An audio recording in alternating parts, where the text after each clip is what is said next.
Hello, tinokugamuchirai muprogram yedu yemasikati. Kanoti, we welcome you all. Siyalamukela lonke. Today we want to talk about, or our theme rather, is voice and speech. So with me, my name is Angela Gororo, and with me I have my brothers in Christ. Right at the far end we have Tinashe. Next to Tinashe we have Desmond. And then right next to me here we have Anis. Right?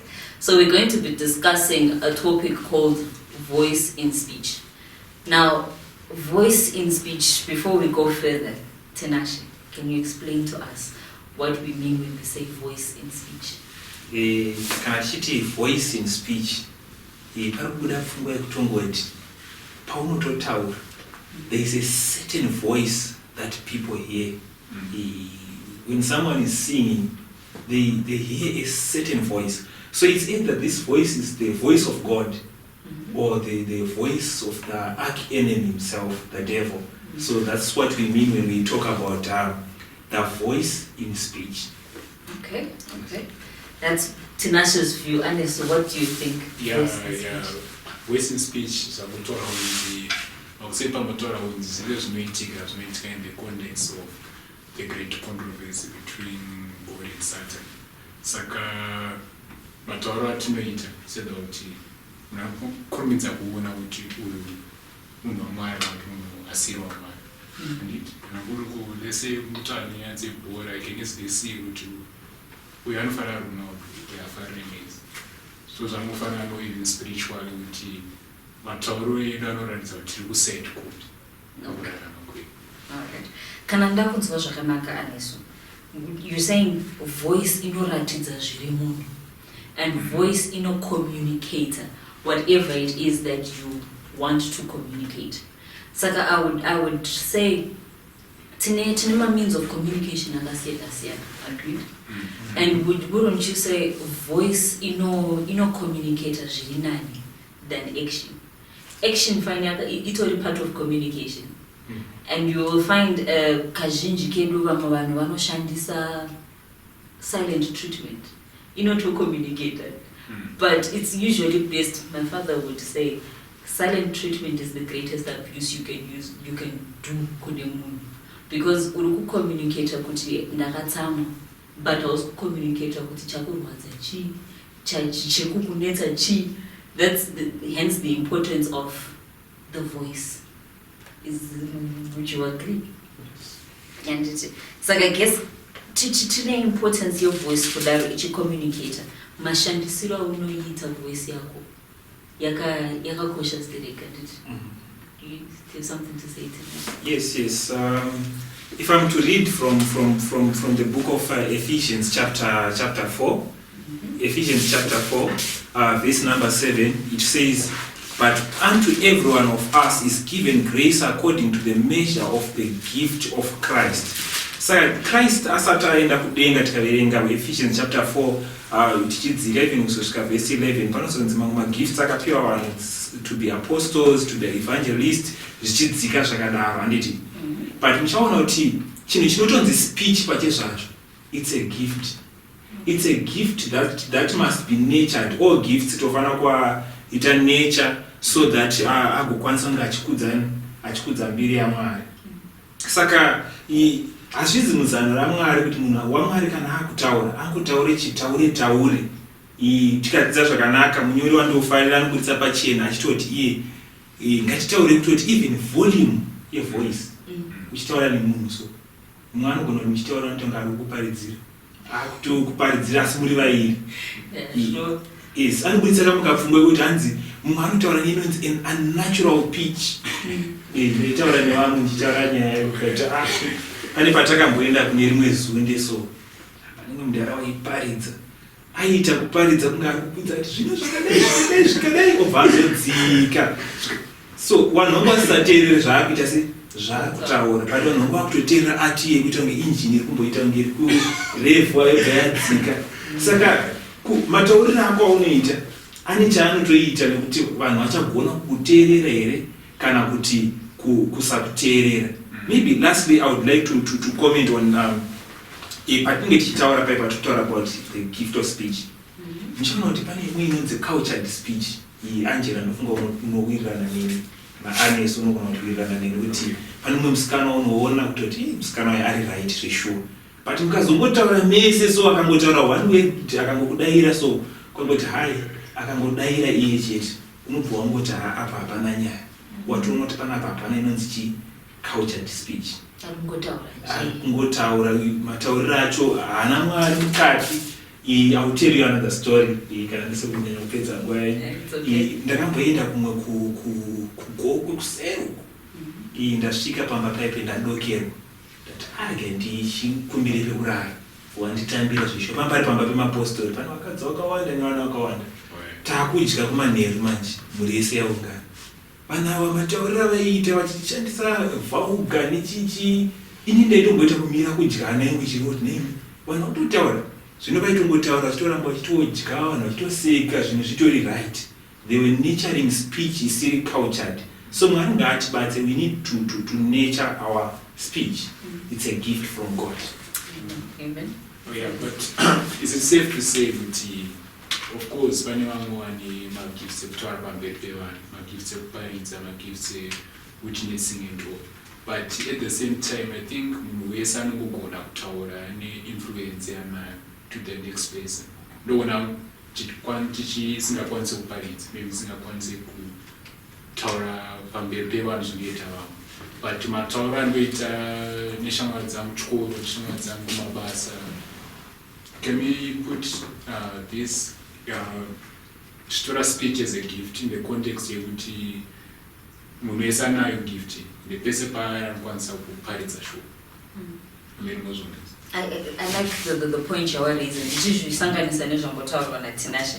You find kuti kana muri fine, but first ndichataura zvataurwa naTinashe when it comes to pitch and the voice rako. Kana uri pamba, I'm sure tese tinana mama, tinana inini ndoziva kuti dad wangu waiti ukati uchiita musikanzwa maybe usiri kungoona pavanopinda ukangonzwa iwe wotoziva kuti zvandiri kuita panapa zvina kumira mushe. The volume yavanenge vashandisa the depth of his voice inongokuita kuti uzive kuti that's why kazhinji vana baba vanotyiwa more because their voices are a bit deeper, except in number one lady and your voice and number, but really like that. And you find that sometimes I have my guru who screams a lot kana vachipopota. I don't know if pamanenge vachifila kuti ndokuti zvinzwikwe, but wewe unenge wakungonzwa kunyaudzwa than what she's talking about. Saka when you're talking about mama influences atinawo nevanhu vaunosangana navo on a day-to-day basis, those things you should also watch out kuti uri kutaura sei nemunhu, because point yako yauri kuunza inogona kusanzwikwa because of the pitch yevoice yako. Inogona kusanzwika because you are screaming and you are not communicating properly. So I guess munhu wega should learn how to communicate properly.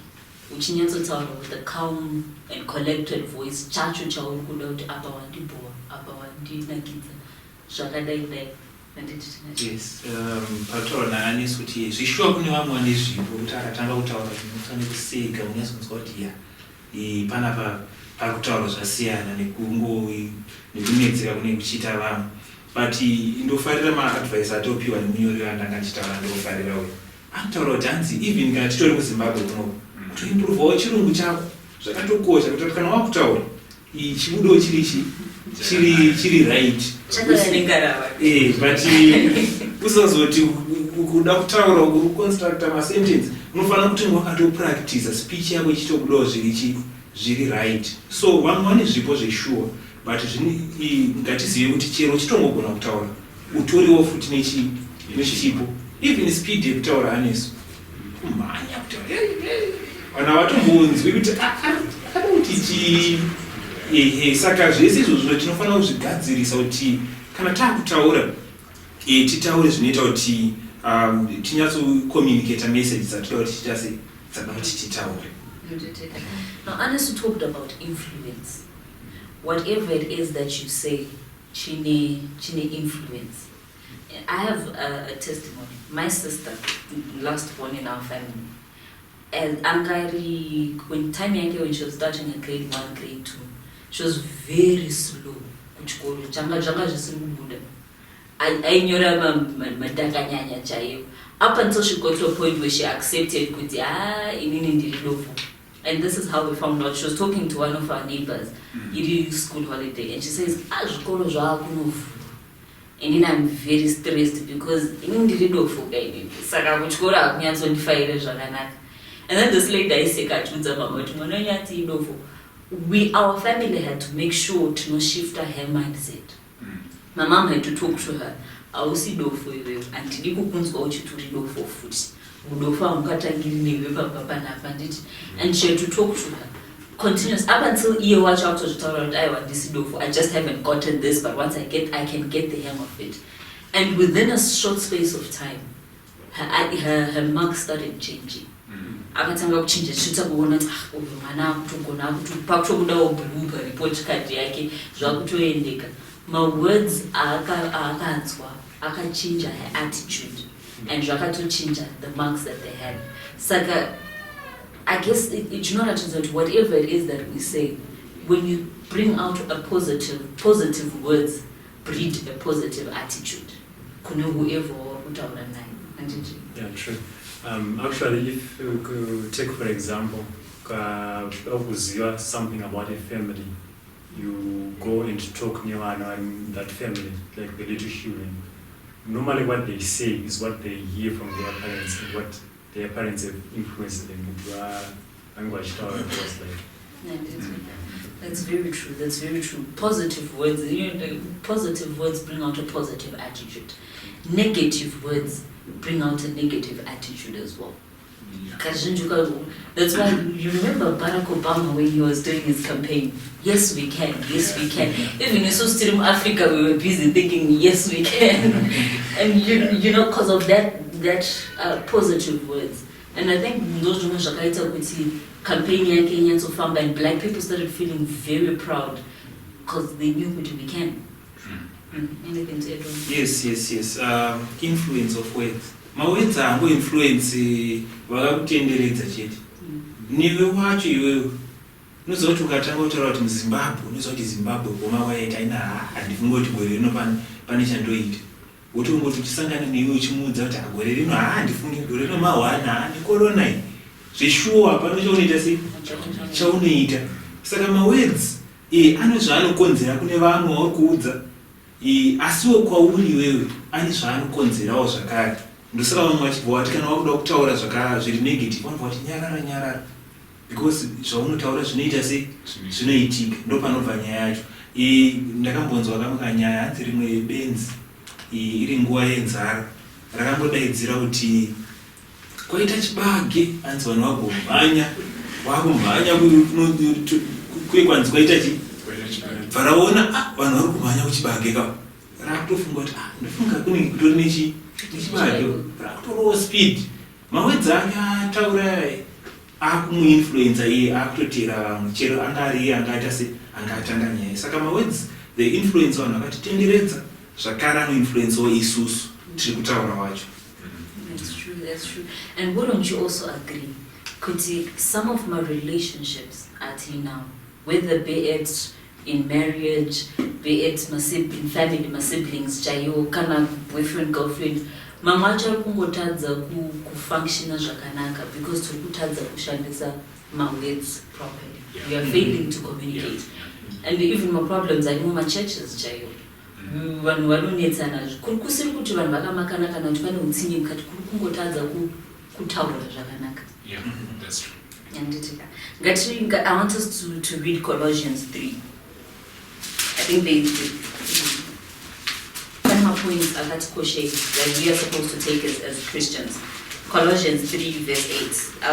I will read it here. Okay. Not you, but now you must rid yourselves of all such things as these: anger, rage, malice, slander, and filthy language from your lips. Do not lie to each other, since you have taken off your old self with its practices, and have put on the new self, which is being renewed in knowledge in the image of its creator. Yeah. Panapa, to discuss some verses I had reading, and I think Mwari vari kuti once you have accepted Christ, there are certain things that should not be found in you.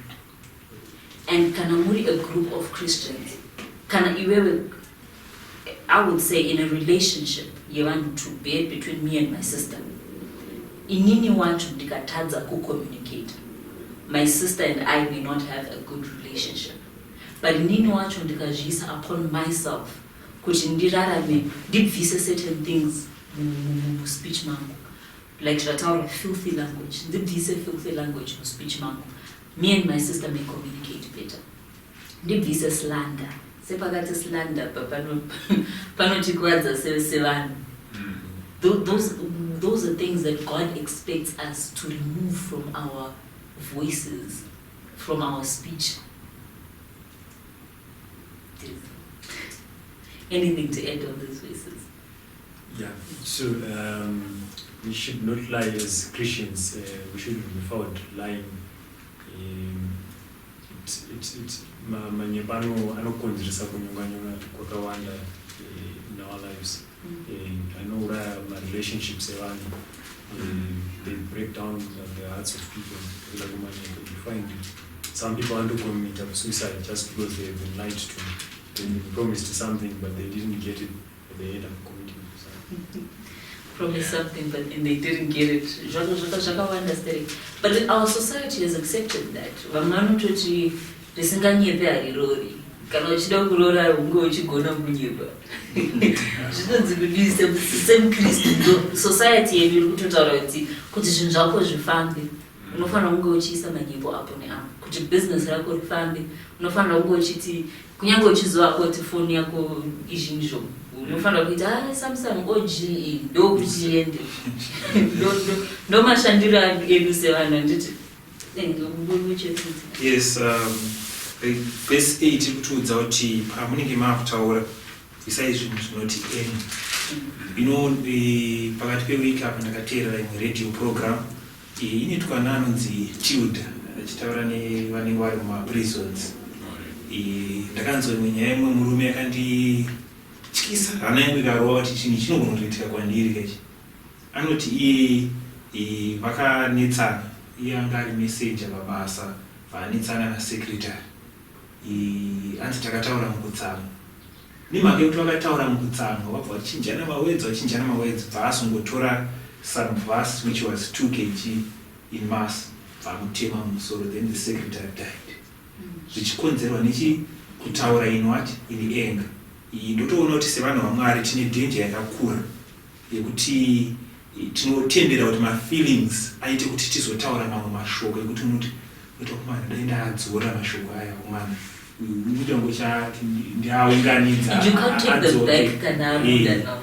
watotuka mukadzi wako, watuka vana, watovaudza zvese zvekutoti hai handikuchengeti, handikudei pano, waudza zvese zvisina basa, uzoti mimi ndachiite zvandafumuka pamberi pevana vangu. Saka Mwari ngaatibatsire tigone kuita vanhu vasingataure neanger.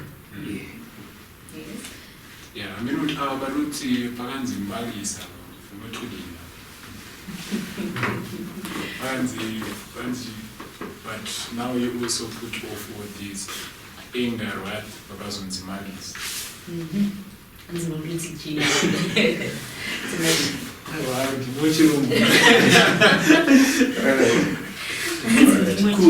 Kucherana ndizvo saka something chinoitika munoziva kuti even watsvene hatingaziva kuti watsvene ndanani, but unogona kuchera munhu mutsvene ndizvo chimubatsira semadhikoni but unoziva kuti mukomana tinacho hamufana anotaurisa wewe ndo problem ichaita kuti imunyudze panapa muri kutoita se muri kucherana. Zvimwe zvacho tinozviita mutsvene, so muchitoreva munhu mutsvene kuita munoda kumubatsira asi muchitomuita se muchitomureva, but problem yechitema ndeyekuti chitema chinokura. Zvinotanga zviri right but zvinozokura zvozongoenda kutoti pamwe makutoprotera munhu, makutoita against, inotooneka muchechi chaichai, but zvatanga pakuchera. Zvimwe zvacho zvinobva from a point of jealousy. From when you feel we have a problem nevanhu vanoda kudzikisira vamwe so that you feel good. The main reason is you don't feel good about yourself. So in order for me to feel better about myself, not zikisira aneso. Not zvekwano zvavanoita mota yakapfiwa nababa wake hana kana chaanogona iye pachake. Because inini I feel bad nokuti I do not have a car, I don't drive, I don't want not. Nochitanga kutaura kuiba nezvaaneso. Saka when you find yourself kakutaura stereki zvakaipa nevamwe vanhu, zvinoda kuti wewe umbozvitarisa kuti are you actually zvigadzirise iwewe. When you're confident about yourself, when you love yourself, when you know kuti Mwari vandisika zvakanaka and God has put good things in me, you won't need to put other people down. So does it mean that we should be also sort of like humble needs upenyu general? Because kana ona even problems emuBhayibheri pane mwana akaita saMafarisi aiva achazodotwanda kusvika pakuda kuuraya Jesu anyaya yekuti maybe Jesu aiziya kudaika iyo tinotarisa maybe story yaJoseph kavo mabrothers aiva atoti one mufesi akapfeka koti rakanaka nditi nyaya yacho ikazoenda mberi kusvika Joseph atozoplanirwa kuurayiwa azokanda mukomba then akazotengeswa. Saka maybe mune zvatinotaura toona zvanga zviri zvidiki kuti maybe tinashanotaurisa nyaya yekuzivisa minomyorwa vanonyaverenga chichichi tikaramba tichizitanga sort of like cultivate tinogona kupesera vatoita even ways saying a story yaJesus nestory yaJoseph. That's true. Actually, Proverbs anototi mumashoko akawanda chivi achishayikwe. Mumashoko akawanda chivi achishayikwe. Ukada kuwanza kutaura, unotozviona watomuchivi.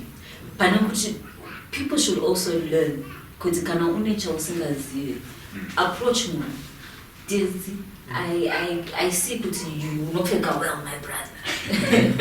But inini zviri kuramba, ameno, can you help me? Where do you buy your blazers? Where do you buy your whatnot? You know, let him teach you a thing or two. Pana kuti uwanze mashoko kune vamwe vanhu uchitaura zvakaipa nezvake upapapo chivi achizoshayikwe. Anything to say? Yeah, pane phrase rachanzi filthy communication. Kutaurawo pakasviba. Yeah, like you're saying this, my industry. Chiro ma elder, unoja ndi elder doctor panapa. Wasangana nabo pa curious. Actually rimwe zuo nditofambo zvanguko kulola guno paita fuel. Vanhu veipiwa iri shoma ndakasangana nevamwe elder ndakatowanzvenga ndikatayo. Nditoti vanhu vamwe munhu wamwari tisangane nekuti paishanda filthy what? Communication.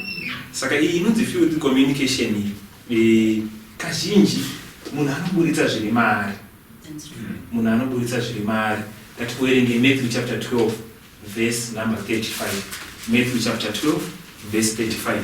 Tinzwa kuti inoti filthy communication inombonyatsobva papi mudzi wacho uri papi. Ndichakumbira kuti days wendoverengero 12 verse 35 Matthew verse 35. Yes. A good man out of the treasure of the heart bringeth forth good things. Yes. And an evil man out of evil treasure bringeth forth evil things. A good man out of a righteous treasure anoburitsa good things. An evil man anenge a treasure of wicked things inside him. Saka automatically chinotongobuda maari it's what? Wickedness. Unoziva kuti ukatanga kuteerera nziyo dzechechi, uchiteerera nziyo dzechechi dziridzo dzaunoteerera, zvakanaka zvikaitika muupenyu hwako, zviri nyore kungoti zvichikoita so unogona kutongodaidzira kuti mukundi wobva watotanga kutonzwa kupinda mumweya. But kana wangochiteerero dzenyika hazvinetse kuti kundaidza kuti ame hasla zvinoita vafana vemazuva ano. Saka a good man anotora out of the good treasure mukati make. Maybe saka zvakutopinda papfungwa yekuti chii chaunochengeta mukati mako. Saka mukazoona vanhu vanoburitsa mashoko ekuti pane mumwe vanhu vanoita ngani manotsika. Ungomutsika bhutsuso. Anenge ane manotsi ekuti unoshayiwa kuti zviri kubva kupi zvakarongedzwa. It's out of the evil treasure which is inside of a person.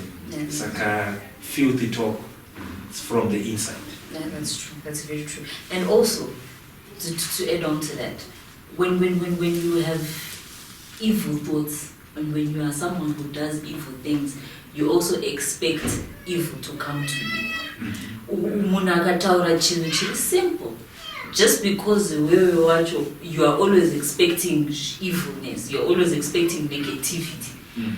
Criticism yacho unoiona kunge apa ndatukwa. Munhu anga achikuonesa zvakanaka, iwe unotokuona kunge ari kundituka. Ndopanototanga kuti mupore mukarwadziwa nemafesi tine munhu wacho, nekuti already you are expecting negativity. One once said, criticism is just criticism. Whether it is positive or negative depends on the listener. There's nothing like positive criticism and negative, it's just criticism. Saka iwewe wacho uri kuteerera ndiwo unodetermine kuti is this positive criticism kana kuti is it negative. Zvichibvira pakuti iwewe wacho uborera. Garbage in, garbage out. Whatever it is that you are, zvaunostora mauri, ndozvauchabuditsawo. Yeah. If you take a look, right hand Tanzi, if you take a look at the atmosphere in heaven, and it's an atmosphere of melody and praise. Kataza also kuna Job 38:7. Job ashtaura Tanzi, the morning stars sing together, and the sons of God shouted for joy. That's the atmosphere in heaven. They are singing and they are singing together and praising God, and the sons of God shouting for joy. There's joy in heaven.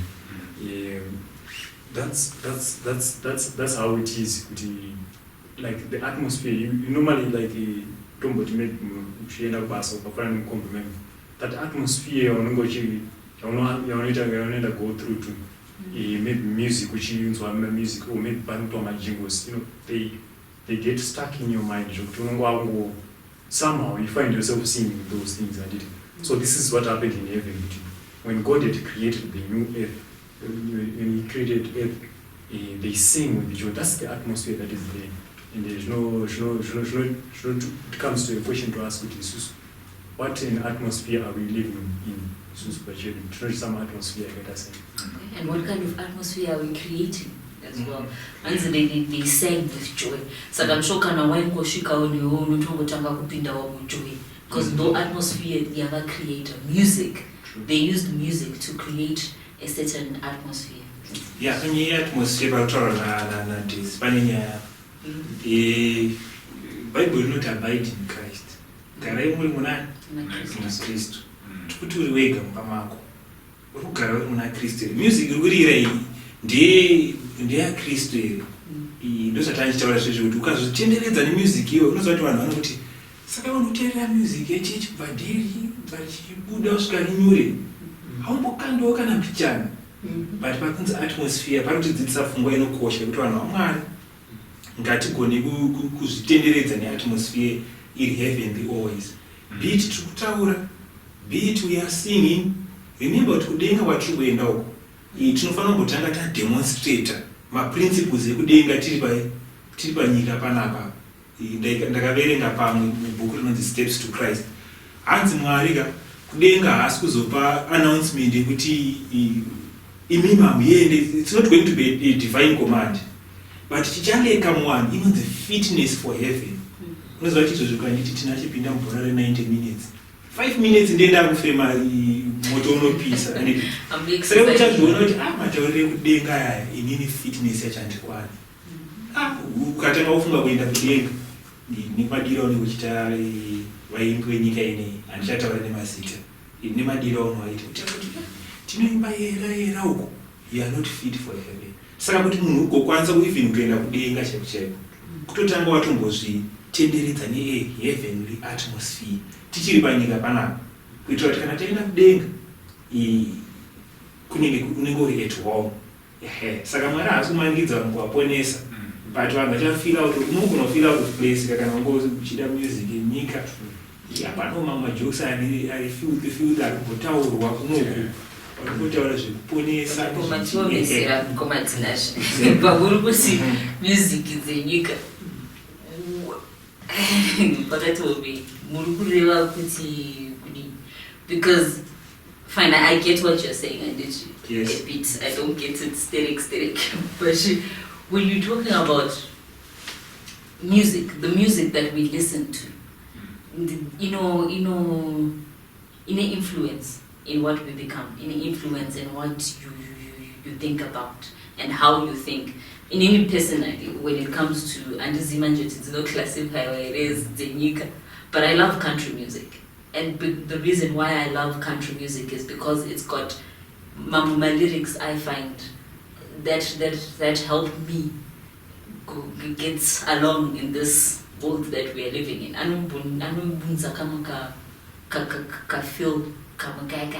So that's great. I see heaven. I know filthy language. It's country music, but I know filthy language. It's just simple. I think Tikarota is a music and it is really Tikarota is I think it's John music. Suddenly unique and it. Not chief is half the world. And it was unique. I think it's John. Yes. And not all ones Nika Mune, last of the eyes, last of the flesh. I think the third thing is pride of life. Okay. So I think music, kurudzira kuti uite chivi, and kana kuti ine kuzvikudza mukati, kana kuti ine upongo mukati, kana kuti ine inozokonzeresa kuti upinde muchitema. To me that music, it is it. Okay, saka kana tichiti dzinyika dzinoreva music dzinozokukonzeresa kuti upinde muchitema. Yeah, okay. I would just would say that the topic of music yakatokura pachezvayo topinda mairi tinosvika mangwana tichidiscuss. But inini my conclusion yandogona kupa ndeyekuti izvo pane chinhu chinonzi conviction. Kristu anotaurawo neyo kusvika papi. Saka kana nyinyi muchiti sekutaura kwamaita kuti country, if you say the Christ in you is comfortable when you listen to country, munhu wese ane a level of conviction. Saka ndingangoti munhu anofana kuteerera music sezvinotaurwa na Luther achiti it is not good for a Christian to speak against their conscience, kuti usateerere music oppose the principles ajesu ari mukati mako. Of course tinogona kuzotaura pamusoro pemusic tichitaura about social commentators kuti vane mhosva here kana kuti havasi. I think it's a very long topic, but I want to draw your attention to Matthew chapter 12 verse 36. Matthew chapter 12 verse 36. Chimbonzwa mashoko ari papa the 12 verse 36. Yes, you can read Matthew chapter 12 verse number 36. But I tell you that men will have to give account on the day of judgment for every careless word they have spoken. Verse rakadzike. Unoziva kuti with how careless people are panyaya dzekutaura. Kanzwa Bible ine imbofunga kuti prophetic verse mwana haaswiri wake kuti katinge timbojoka tinge timboita sei maybe handipo pakutaura. Maybe wataura ma-serious talks here kuti kana muchinga totaura zvinhu serious. Because zvaisa make sense kwanditi mwana every word, not every idle word. Saka muchaona kuti even music unoburitsa mawords, right? And God is saying every idle word chabuda muromo mako, I'm going to what? To judge it. Tichaoneka kunzi is it for God or it's actually for what? For the enemy. Saka mwari ngaatibatsire. Sepatanga tichitaura kuti speech inofana kunechiwa. Ukanecha speech yako chasvika pa-extend yekuti even majokes chaiwo mamwe majokes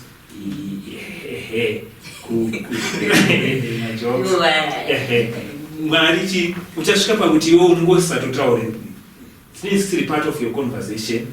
Even kuimba masongs atakachitaura atanga tiite nyika zvinenge zvisiri part of you, zvinenge zvatongo natural because you have nurtured your speech. Saka mwari atibatse tigone kumira pamberi pe-the judgment bias. But can we say, I'm not sure if it is a correct hypothesis, nekushaiwa vhesi racho ranachitaura but pane vhesi rikuna romans rinotaura kuti semakristu anditi tofanira kusiya chivi, then po anozotaura second point yekuti tofanira kusiya futi even maburdens anoti asingatendesi anotikonzeresa mukanganisa spirituality chena. Okay, I think also is it Hebrews also is in that concept as well. Yes, you can continue. So can you say, let's say a business pane zvimwe zvinhu zvinokwanisa kudzora iwewe pakunamata, zvinokwanisa kudzora inini pakunamata. Is it the same concept pamusic, or okay, pane music yekuti it's a straight line rule like the Sabbath, apana kuti how do you feel about it? Or maybe ku music pane imwe maybe it is burdensome kwauri, kwandiri maybe zviri nani. Or zvinoende zvinozodzokera panyaya dzema-conviction ataura nakomatinacho kuti what does your conviction say? I'm not sure what's your take? I would say, I would think the way we yatinodila nayo, if you eat a lot of vegetables, you become healthier. Kana uine a certain problem, let's say you're overweight, because you're eating a lot of fat, you're eating a lot of fresh chips and burgers and whatnot. You become overweight, your cholesterol becomes high. But you can cut it down on your carbohydrates, concentrate on your vegetables, have a lot of lettuce, tomatoes and whatnot. You tend to burn out that fat and you become healthier and you lose weight.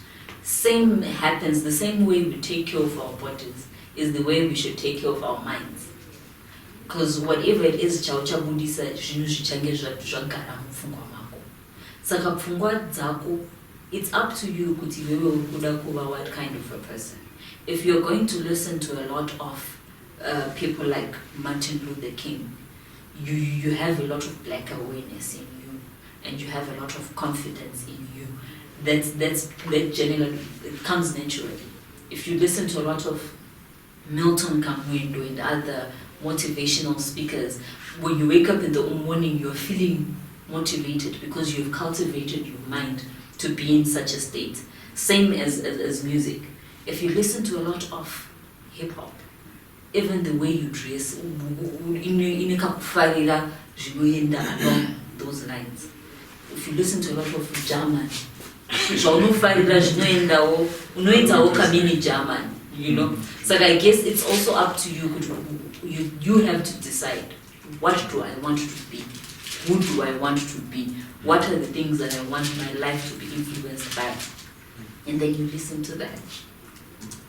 Yeah, I should not be misquoted kuti ndati Mwari akasiya kuvanhu kuti vazongoshandisa personal conviction ndoinenge yato standard of heaven. Standard yeheaven haidzike vanhu vaMwari. Hanzi pane pamwe pandakaverenga, God is not going to lower his standards. But isusu ndisi tichatosimuka tobva pamastandards edu toenda pamastandards aMwari. Mwari haasi kuzodzikisa. Unoziva kuti pataijamba tiri vana vadiki tichitaenza aijamba taimhanya wobva watadza kujamba pakareba maybe 1.5 meters, waizokumbura kuti vakomana dzikisai chimuti chobva chadzikiswa, maybe munhu wese obva agona kuita se handizvo zviri kuinzira yekuenda kudenga. Mwari akatoseta standard yake yekuti this is the standard for heaven. Remember, in heaven where we are going, the atmosphere of heaven is a holy atmosphere. The angels in heaven, they are holy angels. God himself is holy, and nothing unholy is going to enter heaven. Saka isusuka Mwari akuti patachitaura nyaya dzeconviction paera tutaura kuti God is speaking to you, but munoziva kuti kanzwiro kedu Mwari kanoti siyanei. Ndosaka tachiti tikada kutaura nyaya yemusic nekuti kanzwiro kedu katinoita Mwari kanoti siyanei, togona kupedza zuva rese mumwe achienda akadai mumwe achienda akadai. But yes, Anes. But I think, yes. Singaziva tutaufara music. Okay, it's right. Ndakataura kuti ndafara kuenda mabuditsi anje. I think pane zvimwe zvinhu zvisina kuipa andityo. So wataura maybe a motivation speaker inoteerera ma-business podcast. But ndakaona kuti unoona kuita zvinhu zvisina kuipa zvakawandisa zvekuti chikristu chogona kushayiwa influence mukati. Not kushaya influence, but influence yacho inoita kakutsikira. Okay. And personally, I think early this year, I think we'll tell them a business podcast and all.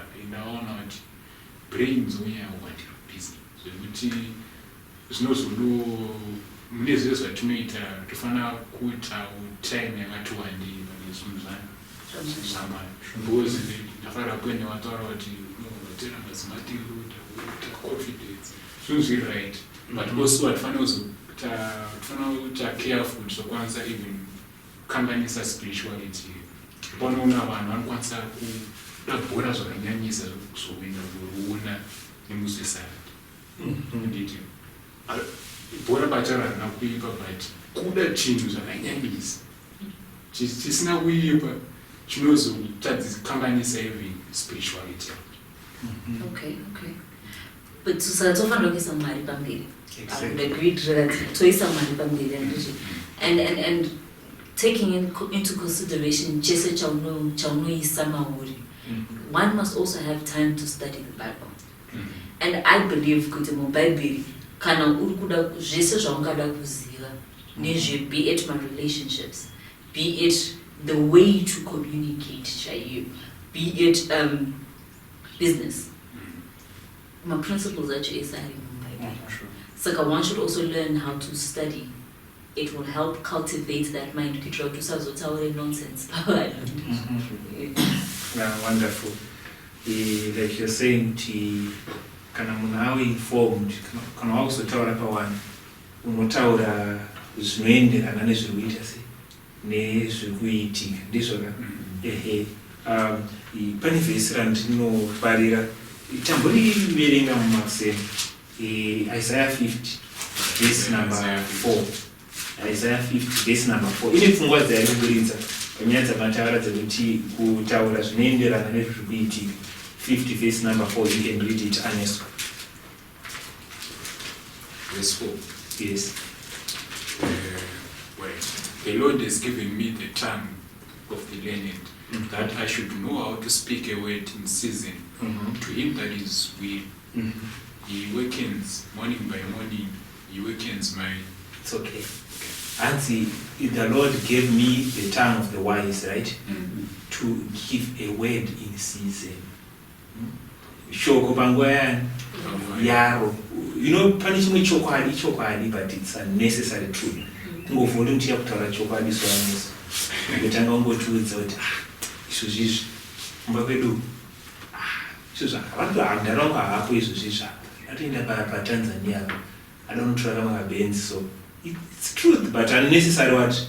Unnecessary truth and haina zvainobatsira. So Mwari arikutidzidzisa kuti tinofanira kutaura inonzi a word in season, shoko rinoenderana nezviripo zvikanzi that word in season will strengthen someone who is what? Who is weak. Anditi saka muchaona kuti panapa ndatodzidza imwe effect yemawords. Kana mawords achigona kustrengthena someone who is weak, anogona kuti weaken someone who is strong. Tunyatsomugadzirira mashoko ekuti ndaneta nazvo ndizvo zvandiudza so ndaneta kwavo ndozvandagujunuka. Even music itself inogona kutoimba zvinostrengthena vanhu kuti unoziva kuti ndiyo anjira inodzere nyaya yekuti vanhu vakataudzwa mashoko kanogara moti unogona kutitaurira zvinoteo Martin Luther achitaura something. That word. Okay, fine. It's Martin Luther King. Okay. Sometime in 1960, my students akanogara in a restaurant where white people only, and they went there as black people, vakasvika, and they demanded to be served. Zvichibvira pama speech aiitwa na Martin Luther, papa the confidence yavaipiwa na Martin Luther, they were strengthened to do that act, which was part of the fight racism in America. And zvakatodetsera stereka. Now I do understand the opposite of. I remember one story. My parents would take us to Mushapa holidays. We went there. My grandmother was a Ndebele woman. And since morning,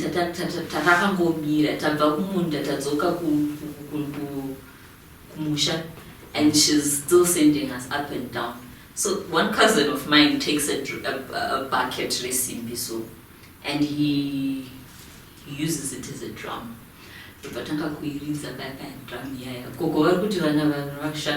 Then he starts screaming, Diniwe, Diniwe. And in other words, he's communicating to Naneta. And Gogo wakatonzwa kuneta nawo kuti vana vakutotsarudza.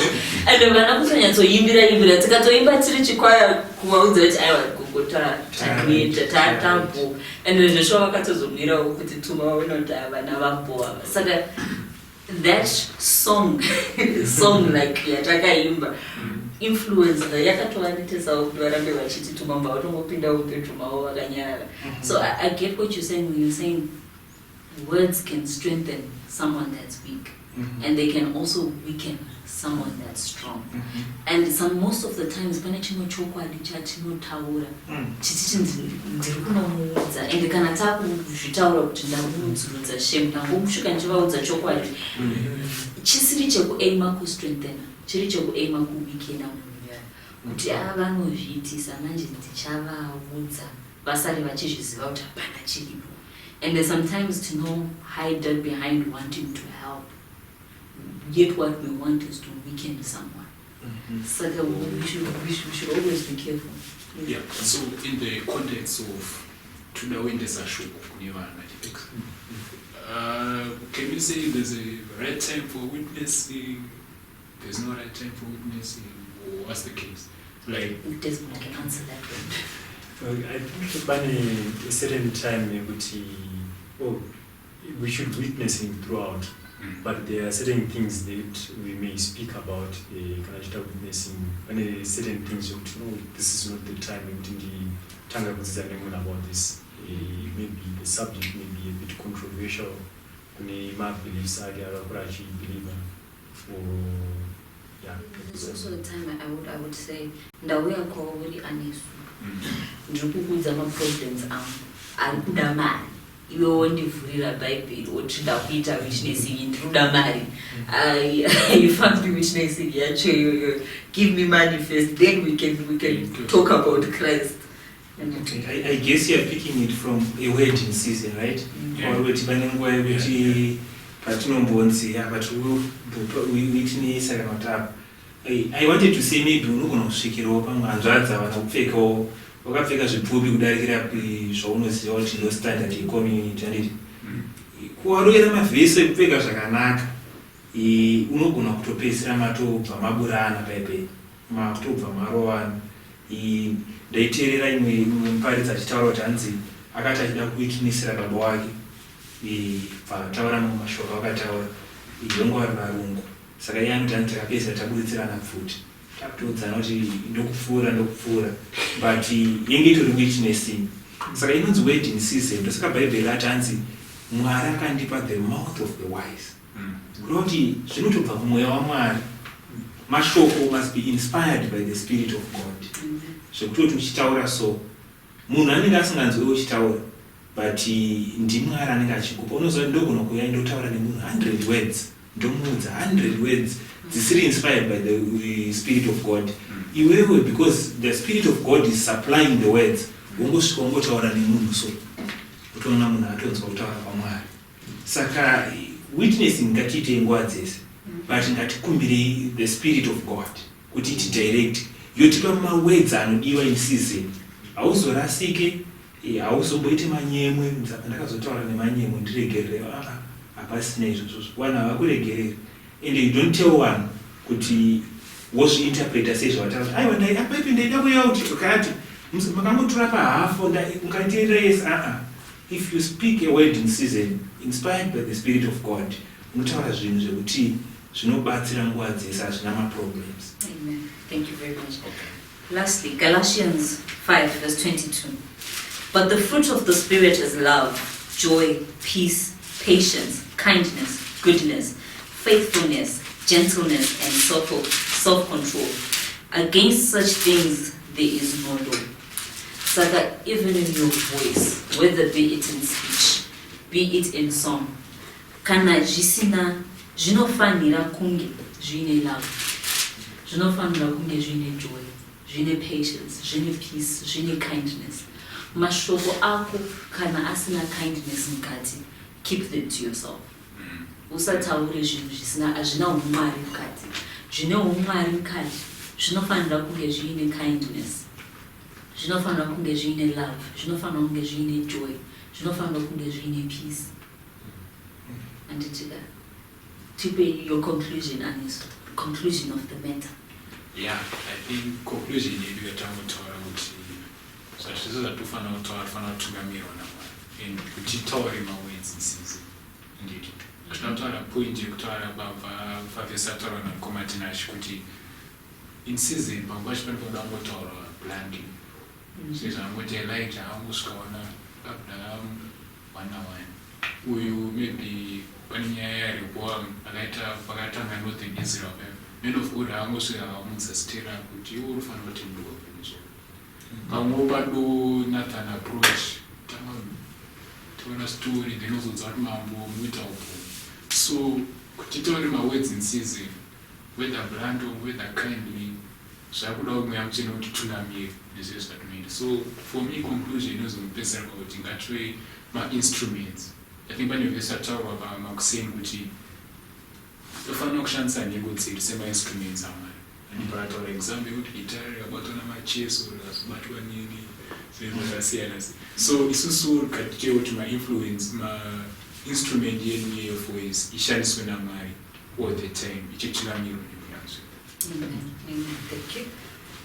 I love the point Panzi, gentleness, meekness. You know, when you speak to someone with gentleness and meekness, if you are correcting that person, are more easily to accept. Even because sometimes when you speak with harshness, even we are called them in truth. Anogona kusazvitambira especially kana pakazara vanhu but if you speak nemunhu aside naye in gentleness and in meekness anokwanisa kusvikashira zvinhu zvinhu. Thank you very much. Chero iko kuwitnessing kwatinoenda hanzi pane vamwe vacharohwa zvisingaiti ikoko ufunga kuti vari kuroverwa Mwari but uchiroverwa kutadza kutaura handikungozviona mari. Saka the other thing that I would say is kana taakutaura ngatingoshandise mafilters aya anoti number 1 zvakutaura ndezvechokwadi pane vanhu vanotaura nezvekunyepa kuti anga aripo iye anga asipo. Zvakutaura ndezvechokwadi zviri useful here kana ndazvitaura ichokwadi hacho but chiri useful here and finally is it in season. I think that's the conclusion that I would give. Amen. Thank you very much. Now, Jesus what I got was it is not natural to learn how to communicate properly. It is not natural to communicate properly. Vamwe vedu tine ma-issues atakatopiwa nandaula kuti madzidza nevanhu vakuru, our parents who didn't know how to speak properly gave us that inability to communicate properly, and neso tichiramba tichingoispread. Saka zvinotoda Mwari for you to be able to communicate properly. Zvinotoda Mwari for you to be able to communicate without anger.